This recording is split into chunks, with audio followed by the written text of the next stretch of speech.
connect. There we go. Okay, we'll give people some time here, and then I just have a quick spiel about the recording. Yep. And when should I share the screen? Just after you've introduced me? Yeah. Yep. Your name's pronounced. Your last name is Selleck, right? Selleck. Yep. Selleck. Okay. Cool.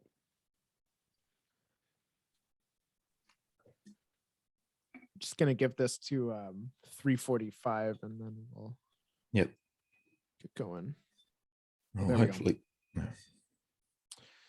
So, hi everybody. My name is Jack. I am your host for this session. By now you've probably heard this 1,000 times. Questions can go in the chat box, or you can raise your hand. Do not use the Q&A button for that. I won't see it. Please be respectful with your questions and comments. Should be about 20 minutes of a presentation, and then we'll have some time for questions at the end, but I do have to cut things off at for me it's 5:25 in 40 minutes. This is Mark Selleck from the Casting Through Ancient Greece podcast. Mark, go ahead. All right, thanks, Jack. I'll just get my presentation up.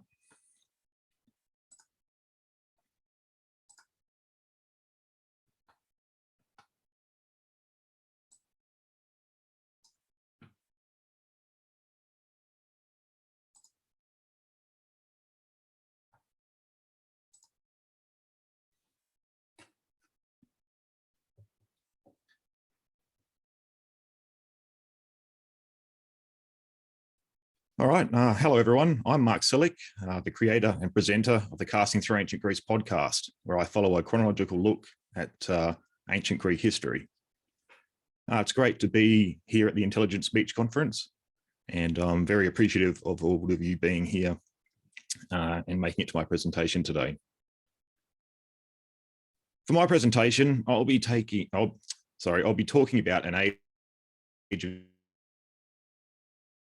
Greco-Persian Wars. We'll briefly look at how the period will influence the Greek world and usher in a new age, that being the classical age. Although many other cultural elements would contribute to the rise of the classical age, we will be focusing on how this event shaped the Greeks moving into this period. As we look through the period, we'll see the theme of the conference, crossings, popping up in one form or another along the way. Now, although this will be a brief survey of the period, there will be an opportunity to ask questions at the end where we can explore some of these points in more detail.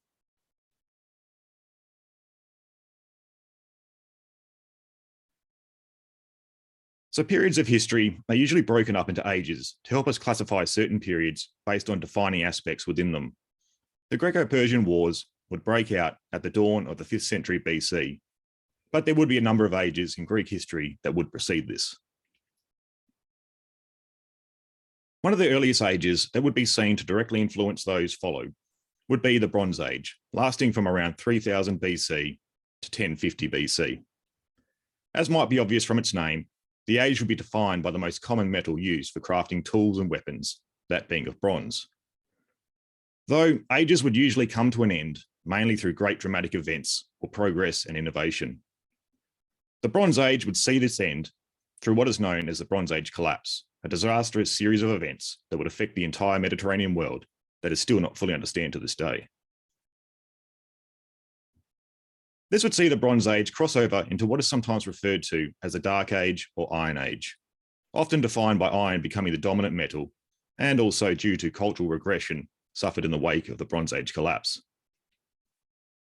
Though this age would also come to an end as populations and societies began to recover, seeing what is often described as a rebirth and what would see this age cross over into the Archaic Age, often dated to 776 BC. The precise date of 776 would be a date picked as it was also the date of the foundation of the ancient Olympic Games, an event representing the reawakening of settlements and societies, with a wider spread level of cultural unity now taking place. The Archaic period would be where we start to see ideas develop through innovation, change, and further developments as societies grew. Many ideas connected to the Classical Age would find their beginnings during this period, such as the city-state, citizenship, democracy, and formal law codes.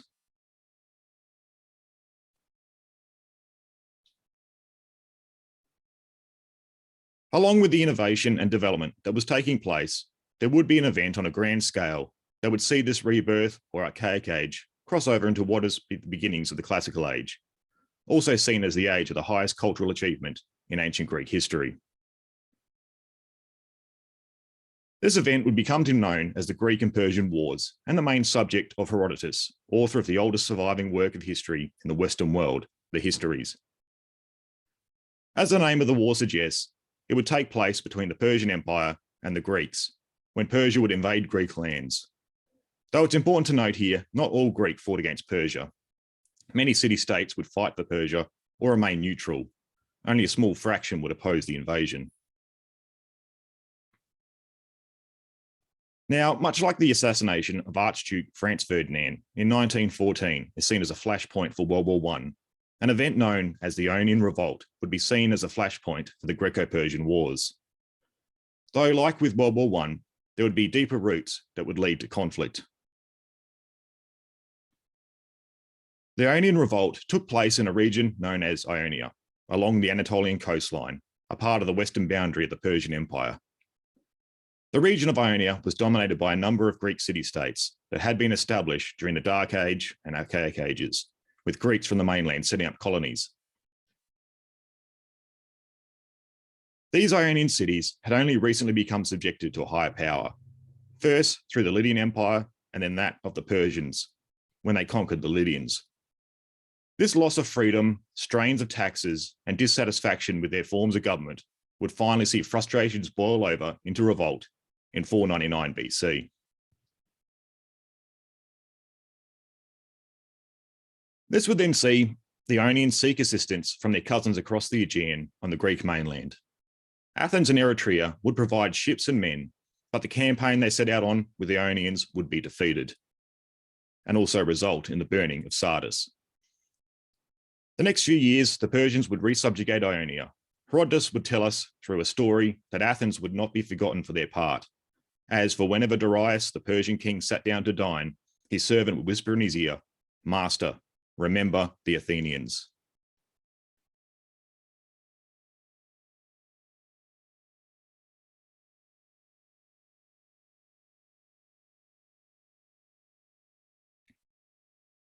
The Athenians and Eretrians, as well as the other Greeks on the islands, would not be forgotten about once Ionia was back under Persian control. This would see forces gathered for what would be known as the First Persian Invasion. This invasion would be made up in two parts. In 492 BC, a Persian force would cross over the Hellespont and march through Thracian lands, a route that would be seen as a northern path into Greece. Though the campaign would not go beyond Thrace, with the fleet wrecked off Mount Athos in a storm and the army encountering heavy resistance, its commander Mardonius also wounded. The next campaign would set off in 490 BC and would sail across the Aegean in what would be somewhat of an island-hopping campaign. Many of the islands would be forced to submit, while others who had taken some role during the revolt will be taught a harsh lesson and prove to be a warning to others. Finally, the Persians landed on the Greek mainland in Athenian territory at a place known as Marathon Bay. A standoff between the Greek and Persian armies would develop, but finally, after some 10 days, the Athenians, with their Plataean allies, would engage in the famous Battle of Marathon and defeat the Persian forces, which had outnumbered them perhaps 2-1. This, in effect, would see the end of the first invasion, though the threat of further Persian aggression would remain.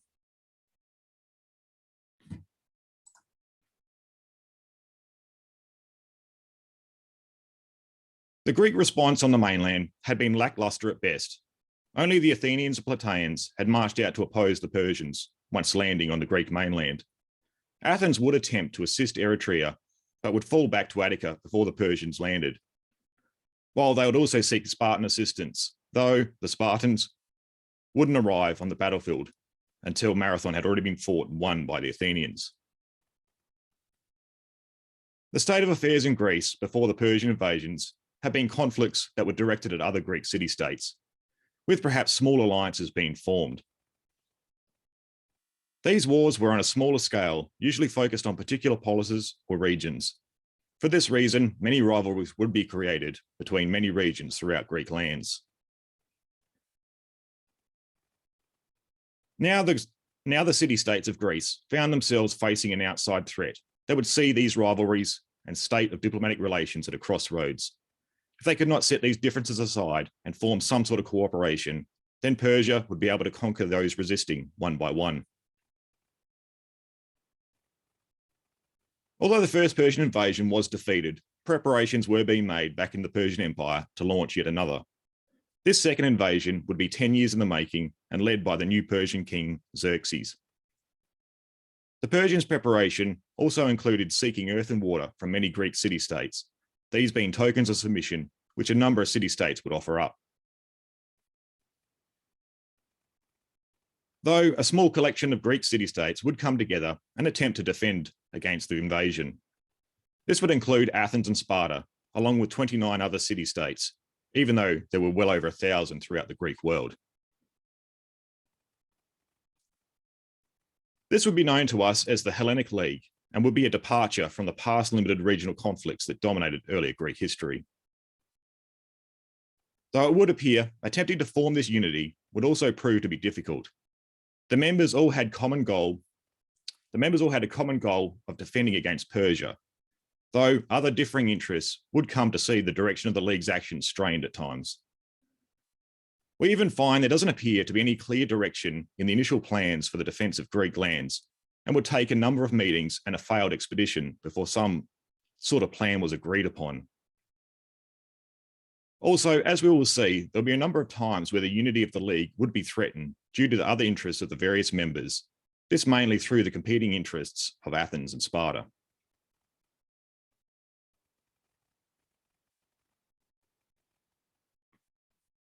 Xerxes' invasion of Greece would be up to 10 times larger than the first one 10 years earlier. His entire force would cross over the Hellespont, being one of the most important crossings made in history. It would influence Greek affairs from that point on.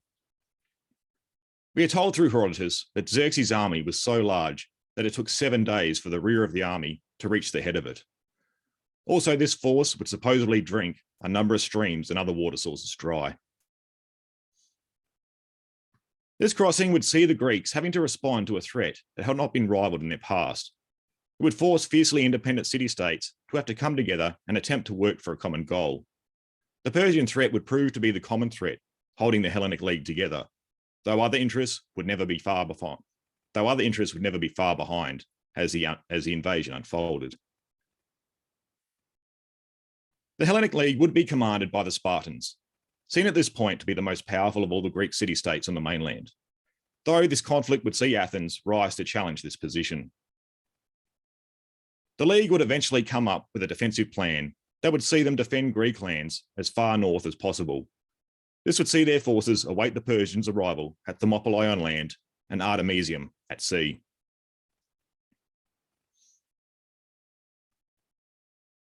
The battles of Artemisium and Thermopylae would be the first engagements that would take place in the second invasion and would supposedly occur over the same days. The Battle of Thermopylae would be fought over 3 days with just over 7,000 Greeks present. It would take place in a narrow pass, helping see the Persians' superiority in numbers would not be as telling. Though on the third day, the Greek position would be outflanked, and 300 Spartans, 700 Thespians, and 400 Thebans would remain in what would become the famous last stand, though we mainly only hear of the 300 Spartans.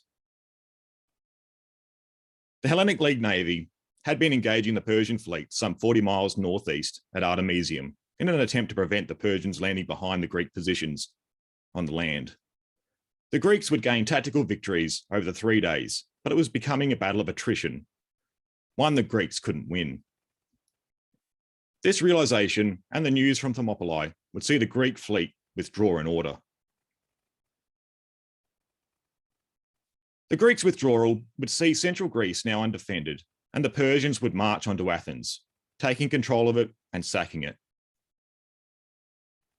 The Greeks had fallen back to the island of Salamis, just off the coast of Attica, though the independent nature of the different city-states making up the league was seeing disagreements arising on the best path forward, and there was a very real possibility the league would fall apart. There was even an episode during this period that saw Athens threatening to leave the league and sail to new lands to begin a new colony in Italy. This then leaving the rest of the members to their fate. Since Athens provided the largest proportion of ships, this would have almost meant the end of the Greek defense. Eventually, the Greeks would be forced into a naval battle off Salamis with the Persians, thanks to the cunning plans of the Athenian Themistocles, where the Greeks would win a decisive victory. This would see the Persian fleet sent home and would also see Xerxes head back into his own lands, though a Persian army would remain in Greek lands under the command of the Persian general Mardonius.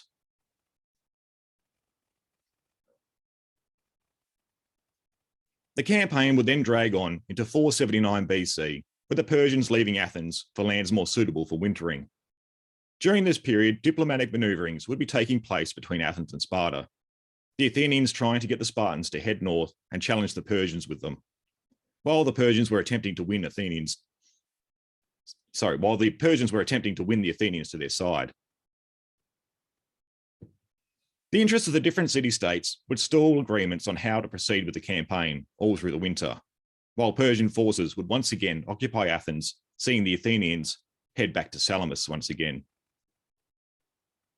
Eventually, the Greeks would end up uniting after it seems disagreements over land deployments and the naval deployments were resolved, and they would march north, where the largest united Greek army would meet the Persians in battle at Plataea, just north of Athenian territory. This would turn out to be a disaster for the Persians and see Persian land operations in Greece finished. Supposedly on the same day, across the Aegean, the fleet of the Hellenic League would fight the Battle of Mycale in Persian-controlled territory. This also was a rout for the Persians, losing pretty much their entire fleet, even though it had turned out to be a land battle. This would effectively see the end of the Second Persian invasion, though developments would continue and the experience would shape the future of the Greeks. Disagreements had occurred at every battle during the Second Persian invasion, though the two that could have seen the league potentially dissolve were before the Battle of Salamis and Plataea, as we saw. One of the major aspects seeing the different members turn to their personal interests was geographic. A good proportion of the members were from the Peloponnese, the southern landmass connected to the rest of Greece by the Corinthian Isthmus. At just about every step of the way, they sought to fall back to their lands, and just about at every step of the way, they sought to fall back into their lands as they saw this being easier to defend due to the choke point created by the isthmus. Though part of the league was from north of this position, which would see them sacrificed to Persia if this policy did take place. Athens was also north of this position, and due to the influence they held of their navy, this southern defence policy would be successfully challenged on all occasions, though just barely. Now, though, with the expanding operations of the Hellenic League, a more diverse range of city-states would come to complicate the situation further as they look to the future.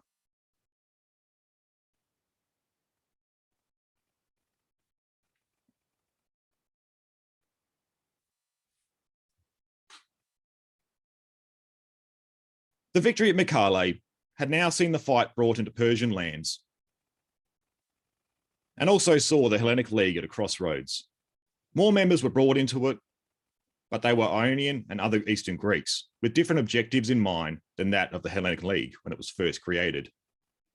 It had been founded in response to the Persian invasion and had achieved its aims in defending Greece against it.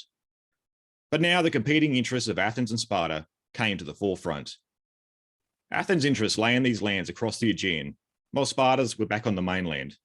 With many new members from the east, Athens had also found themselves in a position with far more support than when the League was first created. Athens would find themselves in a position of leadership after Mycale and would continue campaigning into the Hellespont. though Sparta was still viewed as the rightful leaders of the league, but there was much more opposition from these new members. This saw Athens being persuaded to take on the leadership role, though what would take place was not a takeover of the Hellenic League, but the birth of a new league that would form itself around realigned interests and objectives that were not just focused on defending against Persian aggression in Greece, but also areas further east in the Aegean and on the Anatolian coast. This would see the Delian League being formed, named due to the first Congress being held on the island of Delos, and the League's treasury being held there. Although the intention of the League would be to protect Greek freedoms and their interests all the way to the Anatolian coast, the historian Thucydides would give a picture of how Athens would grow in power as the years passed with the use of the League. This would lead to the establishment of what many call the Athenian Empire. This direction that developments took would not have been possible without the crisis of the Persian invasions and the previous generation's response to them. From these, new problems would arise and political realities now formed that would drive the Greek world towards a new, more devastating conflict that would come to be the centerpiece of the classical Greek age. This would be the Peloponnesian War and would engulf just about the entire Greek world.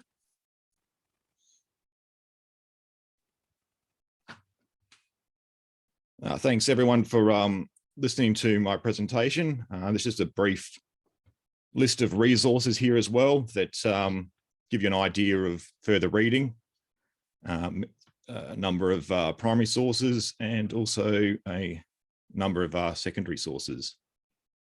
But yeah, once again, everyone, thanks for listening to the presentation and happy to answer any questions that anyone may have. Yeah, what are people's questions? You can either type them in the chat or raise your hand with the button at the bottom of the screen and I can unmute you.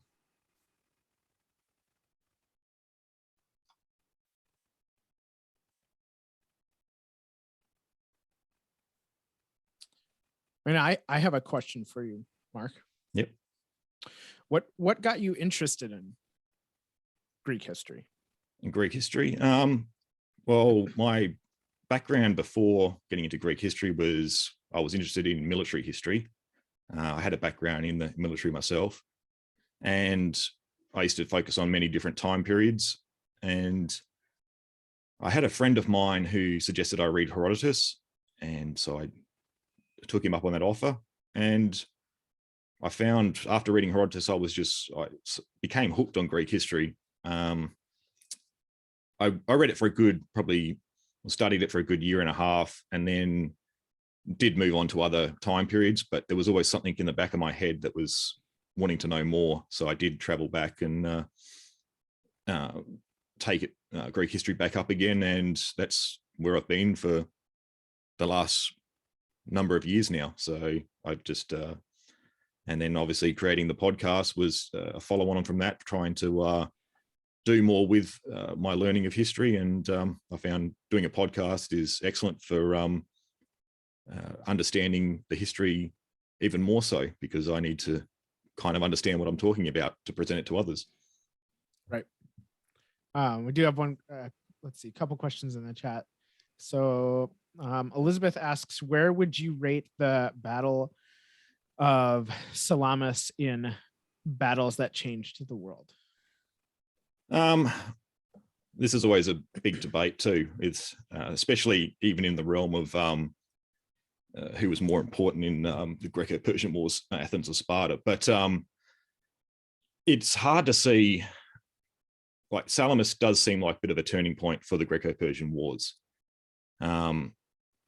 The Persian navy was basically made combat ineffective after that battle and traveled home.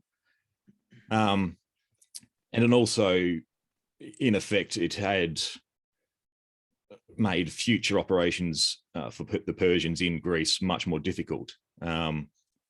Realistically, if they were going to conquer all Greece, they did need their navy and their army, because they were going to have to invade the Peloponnese. And the only viable way to do that was to really land a force on the coast, because the Corinthian isthmus was going to provide such a choke point. So On the stage of changing the world, it's one of those big what ifs. If Persia, I think if Persia had won Salamis and were able to dominate that battle, it's hard not to see them, I guess, defeating Greece in the war. And what that means for history is, I guess, very difficult to say. It's one of those big what ifs of history. But I do think Salamis was definitely a pivotal moment in the Greco-Persian Wars. Cool. Sydney asks, were the Greco-Persian Wars a major influence on the, I hope I'm getting this right, Grecian life on a daily or cultural scale? Were there any other factors that came close to the influence of the wars?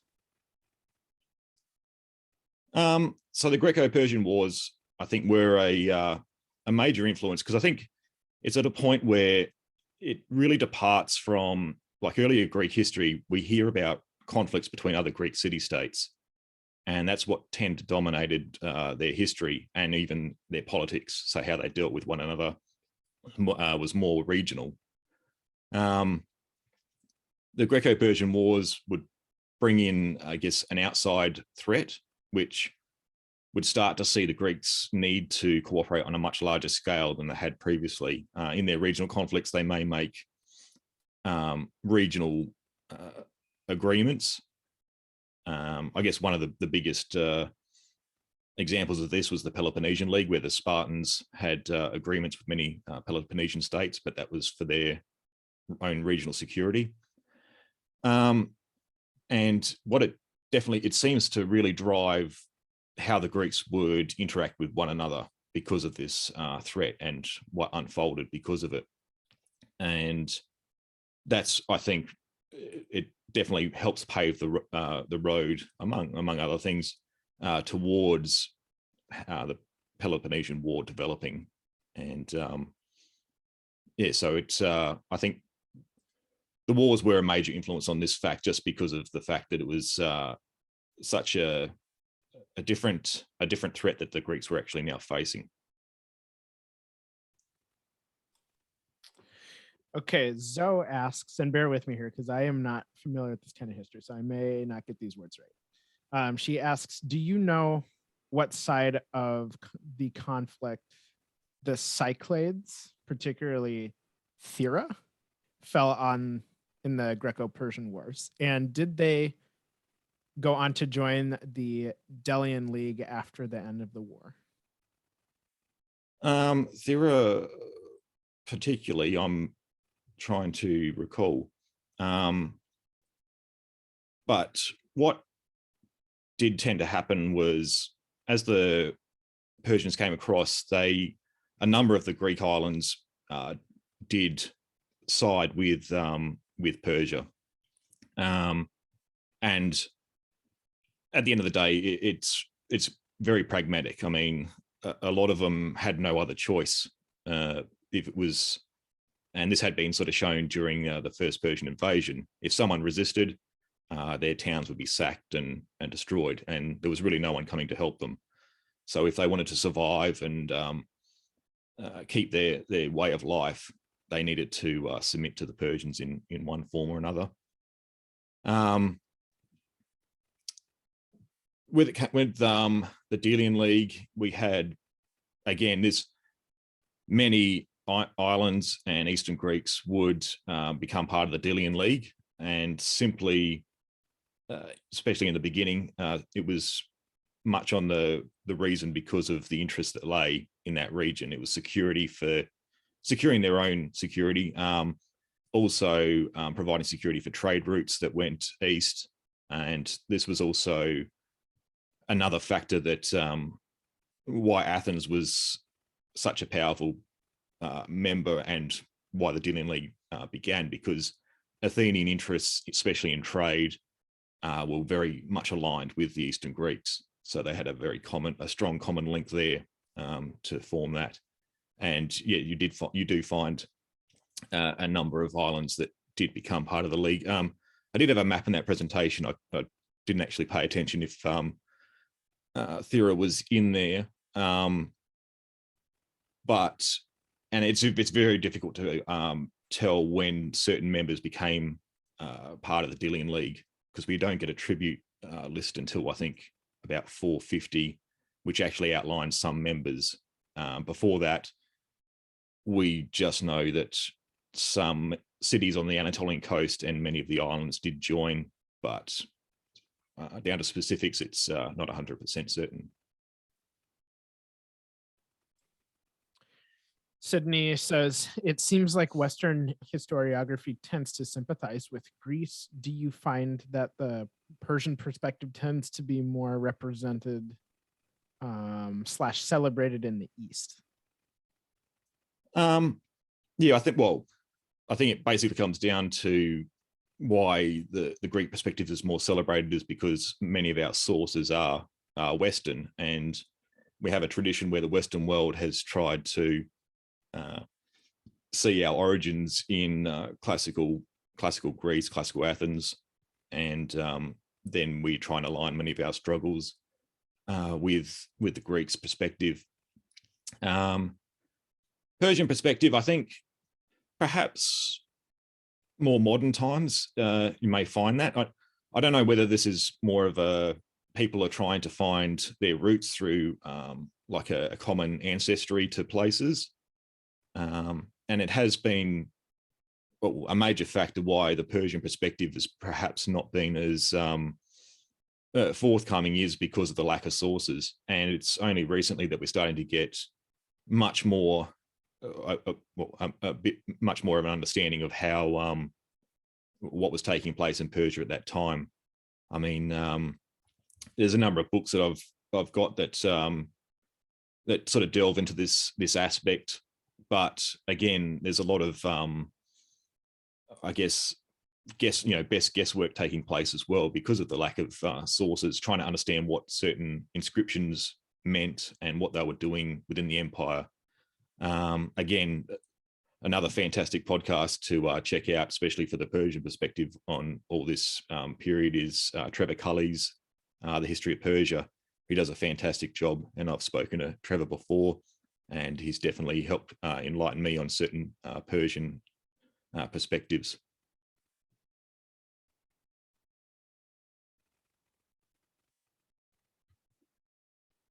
Funny you mentioned that, because Trevor Cully commented here that he said, I'll just chime in to say that Thera did not join the Delian League that we know of, and it actually sided with Sparta during the Peloponnesian War.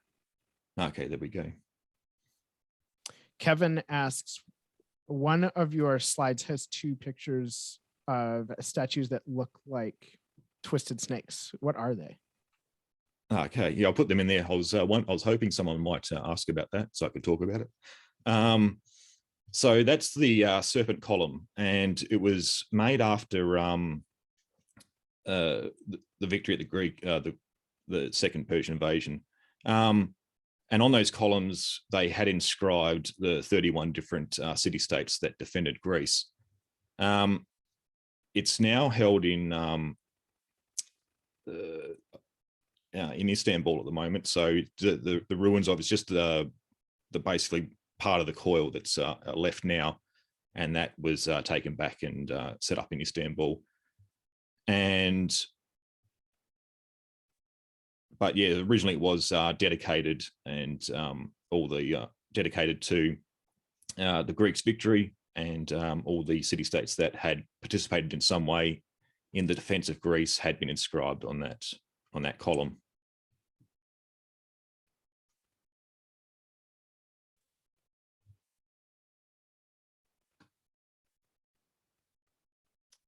Any more questions? We do have a couple minutes left.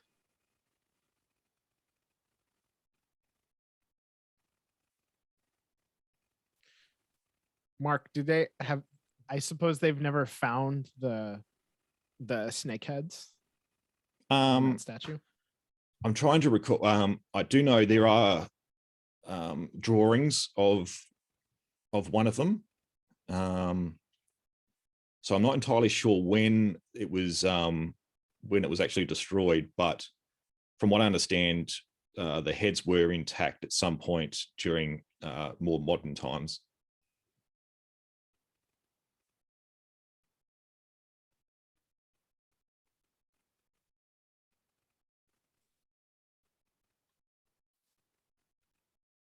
Any other questions?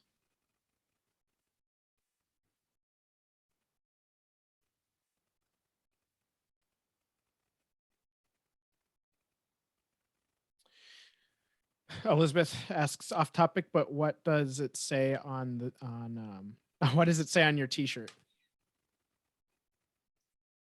My t-shirt or your t-shirt? Oh, So I don't really have I'm not anything on sure. mine. Yeah, Elizabeth, whose t-shirt? I suppose mine, because I'm the only one here with a t-shirt on.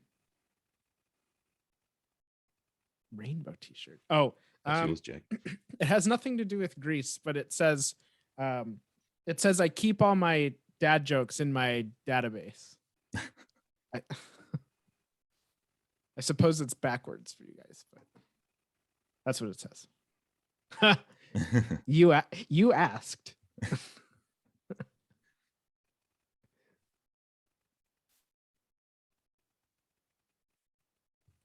Mark, I have another question. What this history, and maybe Trevor can chime in on this one too. This history that happened so long ago, like how does it affect how how does it affect how Greece and particularly Turkey kind of how their governments operate now? I guess it's hard for me to give a detailed answer, because one thing I've tried to do with looking at history is try and remove modern concepts and ideas and separate it from what the history is telling us, because otherwise we'd kind of find that's where people start to get their nationalistic ideas, connecting the past to the present. When, I mean, you've got thousands of years of development, change, you've got different people actually moving through those regions. So the people and their culture have changed so dramatically that I guess if you took perhaps an ancient Greek and compared them to a Greek today, you're looking at two very different people. But I mean, when you look in the news and social media, you do see there's definitely a connection where I guess Turkey and Greece both look to their past and the challenges that they've faced in their history, and try to use it for national purposes as well.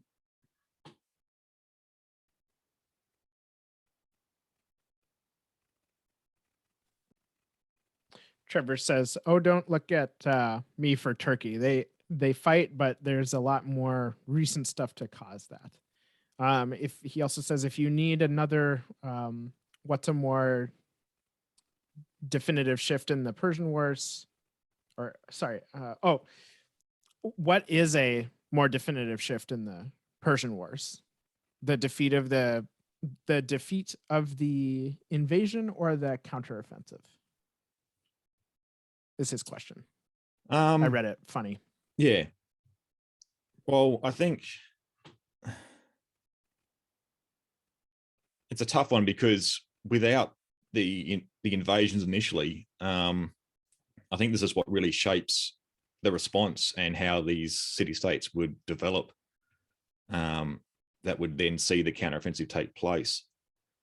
So I think the Persian Wars themselves initially had shaped the Greeks, had changed their mindset somewhat from the regional conflicts that were mainly taking place and they were mainly concerned with, and that were their interactions on the Greek mainland were their main concerns. But with Persia entering in as a threat and them having to respond, it's definitely changed their mindset with the wider world.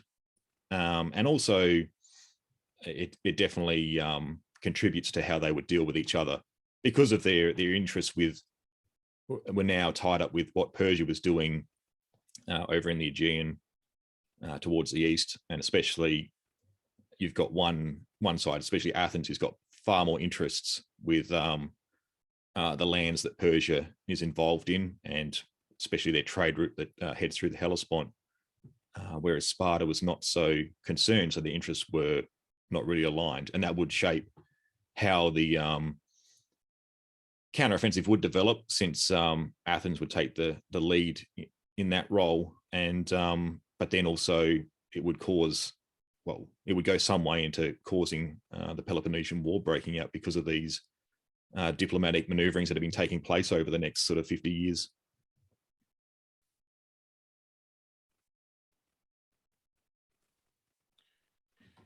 Cool. Well, that is time. Thank you, Mark, for your presentation. No worries. Well, thanks everyone for coming along. Yeah. Thanks, everyone.